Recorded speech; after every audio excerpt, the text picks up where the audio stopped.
Como joga a seleção da Albânia na Euro 2024? A Albânia foi uma das surpresas das eliminatórias. A Albânia conseguiu terminar na primeira posição do grupo, no grupo que tinha a Polônia e a República Tcheca. Então, assim, é algo relevante, até porque a Albânia não está entre os nomes que a gente imagina conseguindo uma primeira posição de grupo. E com um detalhe, né? O Silvinho no comando. O Silvinho assumiu no início de 2023, conseguiu fazer um grande ano de eliminatórias e agora chega uma Euro que tem um desafio tremendo pela frente, até porque cai num grupo que tem simplesmente pela frente Espanha, Itália e Croácia. Um grupo complicadíssimo, extremamente desafiador. A Albânia vai precisar surpreender mais uma vez, aliás, surpreender até bem mais para avançar de fase, para conseguir arrancar bons resultados e para manter um pouco do que foi feito até aqui. Então, como joga esse time? Foi um time que, nas eliminatórias, de uma maneira geral, usou um 4-2-3-1 como base, então a estrutura, a base da equipe do Silvinho parte muito daí. Vamos entrar posição por posição, depois eu falo um pouco sobre alguns desses comportamentos defensivos também, já que deve passar a maior parte do tempo tendo que se defender dentro dessa Euro, né? Pelo menos é a expectativa que se tem. E até tem algumas dúvidas e limitações pensando em ataque também, mas vamos chegar lá.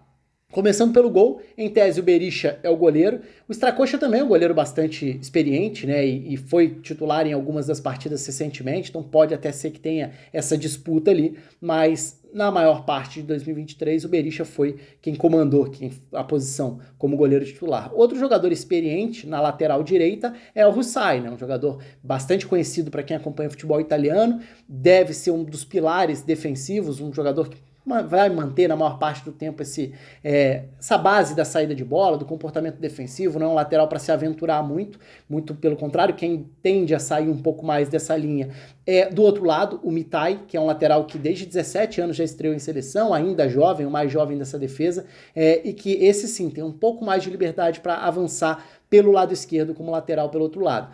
No centro da zaga, em tese, o Kumbula seria um titular, mas ele perdeu quase todo o período de eliminatórias por conta de uma lesão grave que ele teve de joelho. Então, assim, agora fica essa dúvida. Será que ele vai conseguir entrar, ganhar essa titularidade? Ou o Silvinho vai manter a zaga que funcionou bem durante as eliminatórias? Essa zaga tem o Djimsich, zagueiro importante da Atalanta, muito acostumado a esses duelos dentro de um modelo de jogo com o Gasperini que é completamente diferente do Silvinho. Então, assim, modelo de jogo que na Atalanta, no âmbito de clube, dá ao Djimsich assim, uma obrigação, uma responsabilidade muito grande de ganhar duelos defensivos por conta dos encaixes individuais de marcação, tendo que percorrer longas distâncias, sair o campo inteiro para perseguir adversários. O Djimsich se torna uma referência defensiva dentro dessa seleção da Albânia. E como eu falei, o Kumbula teoricamente ficando no banco, o Ismail tende a ser o zagueiro ao lado do Djimsich, né, fechando essa linha de 4 da defesa.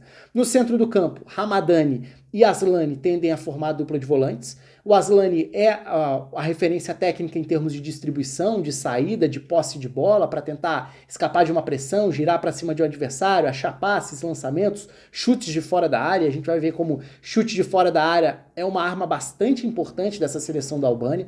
Então o Aslani é um desses jogadores, o Ramadani ao lado dele tende a ser um cara mais o trabalhador sem bola, um jogador até que a sensação que eu fiquei em jogos das eliminatórias é que essa dupla alterna o lado de acordo com o meio-campista mais forte do adversário, podendo o Ramadani ficar com uma função mais específica de bater de frente com um jogador mais criativo, um meio-campista mais forte do adversário, enquanto o Aslani é o mais técnico dessa dupla de volantes. O meio à frente dos dois é o Bayrami, que também é outro que tem o chute de fora da área como uma alternativa, além de ser, teoricamente, esse principal criador, o principal construtor desse 4-2-3-1.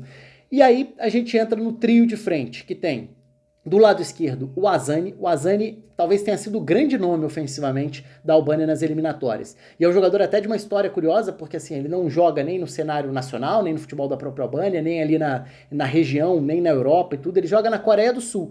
Mas foi uma aposta que o Silvinho fez e que funcionou muito bem. Então o Asani, como esse ponta canhoto, atuando pelo lado direito, recebendo bem aberto para partir para jogadas individuais e para arriscar chutes de fora.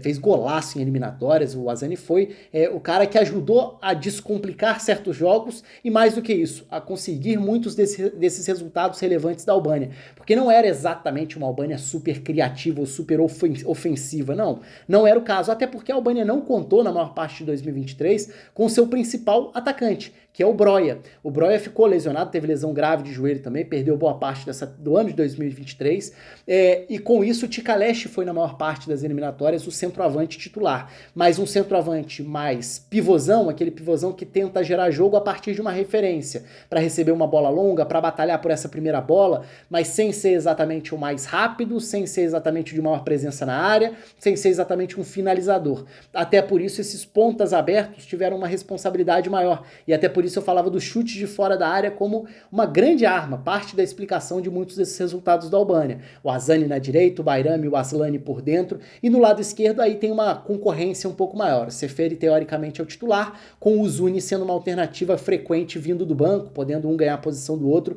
ou um entrar na vaga do outro durante os jogos também, uma troca bastante frequente na ponta esquerda.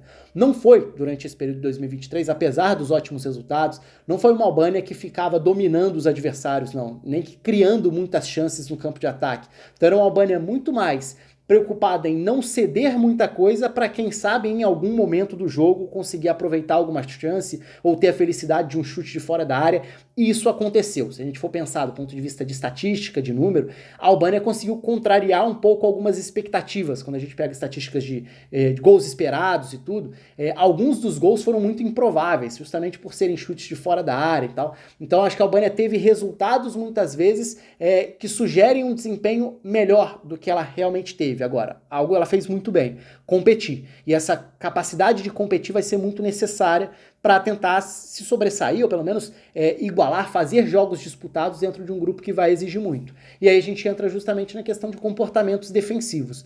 Como que essa Albânia fica sem a bola? Não é exatamente o time mais agressivo para subir e pressionar. Então esse 4-2-3-1 tende a virar um 4-4-2 com duas linhas, e aí o Bayrami, como esse 10, tende a ficar alinhado ao Tikalesh ou o Broja. Vamos ver se o Broja vai ter condição de jogar a Euro como titular. Aí vai depender da questão física e de como o Silvinho vai abordar esse aspecto também. Em condições normais, o Broja tem muito mais a oferecer em termos de ameaça ofensiva, mas o Tikalesh pode ser essa alternativa. Tem o Daco também como alternativa de segundo tempo para entrar no comando do ataque. Foi assim ao longo de 2023. Mas enfim, no momento sem bola, esses dois vão estar alinhados ali à frente, uma segunda linha com 4, os dois pontas voltando e jogando mais alinhados aos volantes. E aí, alguns aspectos chamam a atenção. A prioridade por uma defesa mais estreita. O que eu quero dizer com isso? Coberturas bem curtas, uma linha que não vai ficar muito espaçada. Os espaços entre lateral e zagueiro, zagueiro e zagueiro, zagueiro e lateral, são espaços bem reduzidos. Então, a Albânia tenta manter essa primeira linha bem próxima. Inclusive quando está marcando num bloco médio, e ela não vai subir tanto para pressionar na área adversária, mas assim, mesmo com um bloco mais médio, essa primeira linha bem estreita, bem próxima, tentando fechar os espaços e ter coberturas curtas, para que um proteja o outro, né? Para que o time esteja bem agrupado para o momento sem bola. Em que momentos esses jogadores, essa linha vai se alargar um pouco mais? Quando o time é atacado pelo lado do campo, alguns comportamentos são bastante nítidos também, ou foram bastante nítidos ao longo das eliminatórias. Pelos dois lados do campo, vamos supor que a Albânia esteja sendo atacada pelo seu lado esquerdo de defesa. O Mitai, lateral esquerdo, vai sair para dar um combate, isso vai gerar um princípio de espaço entre lateral e zagueiro. Um dos volantes baixa para ocupar esse espaço. Então é muito frequente que um dos volantes tenha que descer para a primeira linha para manter essa linha bem agrupada, bem próxima, bem estreitinha, mesmo quando um dos laterais precisa sair para dar o combate. E o que é feito do lado oposto? O ponta do lado oposto ao que o time é atacado baixa muito. Então é o contrário de um time agressivo para pressionar lá em cima, em que os meias abertos ou os pontas vão subir para pressionar tanto.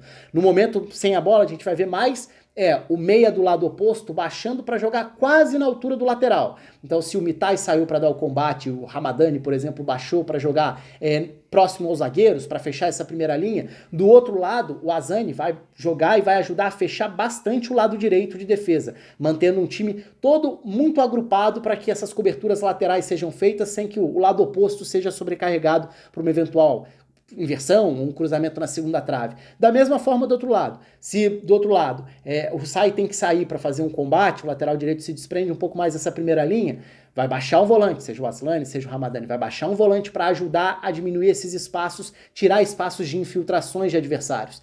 E com isso, do outro lado do campo, o Seferi, o Zuni, quem estiver na meia esquerda vai baixar para jogar mais próximo do Mitai, o lateral. E assim a Albânia vai tentando fazer esse balanço, fazer esses comportamentos sem a bola para se manter um time mais agrupado, mais ajustado, mais fechado possível nos momentos em que não tiver a bola. Um detalhe importante para isso nesse cenário de volantes baixando para proteger uma primeira linha, é sempre fundamental que um dos meias consiga ajudar a baixar para proteger a entrada da área também. Então o Bayrami, por exemplo, precisa estar atento para voltar também, porque senão essa entrada da área pode ficar vazia para jogadas de lado de campo que tem cruzamentos para trás, passes para entrada da área, para não ficar um convite para finalizações dessa faixa do campo também. Então vai ser uma Albânia que muito provavelmente a gente vai ver na maior parte do tempo na Euro sem a bola, se defendendo, tentando, a partir de muita organização, com muitos critérios, assim, com muitos elementos táticos do que fazer sem a bola, tentando frustrar times que são claramente superiores. É claro que a Albânia parte como total azarão do grupo. Parte como a quarta força disparada do grupo, porque um grupo que tem Espanha, Itália e Croácia é um grupo muito exigente, um grupo muito difícil. Uma classificação da Albânia seria um feito extraordinário.